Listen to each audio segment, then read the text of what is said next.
our Cadillac Coupe de Ville. This vehicle came in with the goal of fitting a 28-inch wheel, which means pretty extensive suspension modifications.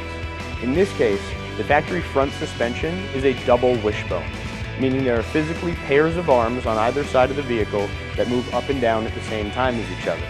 In this case, we have a lower control arm, which mounts to the frame of the vehicle and can pivot up and down.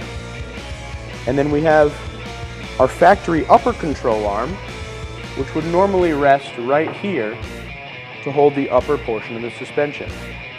Because this is a boxed piece of steel, it doesn't allow for a lot of motion. Additionally, because of the bushing housings that are in it, there's very little thickness where they attach, meaning this is a pretty weak component. We're gonna throw it away. The new ones that we custom made for the vehicle are made out of 1.5-inch tubular steel, 1/4-inch wall chrome moly, the same stuff roll cages in NASCAR vehicles are comprised of. Additionally, we were able to use a factory 6184 bushing that is 2 inches wide on either end of the arm, rather than the factory 1/2-inch wide bushing, giving us 4 times the surface area contact to ensure strength and rigidity of the suspension. Last but not least, we bolted these together with a standard 1/2-ton Chevy pickup ball joint that bolts directly into the control arm. Long gone are the 30-year-old design of pressing a joint, pressing it apart, buying an arm every time the suspension needs a repair. With the way we built the suspension, 10 years from now, if it needs a ball joint replacement, he can simply buy a $30 part off the shelf, rather than find some specialty shop to custom make something else again, or try and track down a 40, 50-plus-year-old part. Not only does this give us strength, but reliability and consistency of use.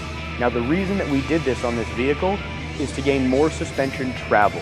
Because the owner wants to fit a larger wheel, we need to push the suspension downward to create more room in the wheel well. By using a tubular control arm that is physically twisted 90 degrees down, we're able to lower the entire knuckle of the vehicle almost 6 inches from its factory position.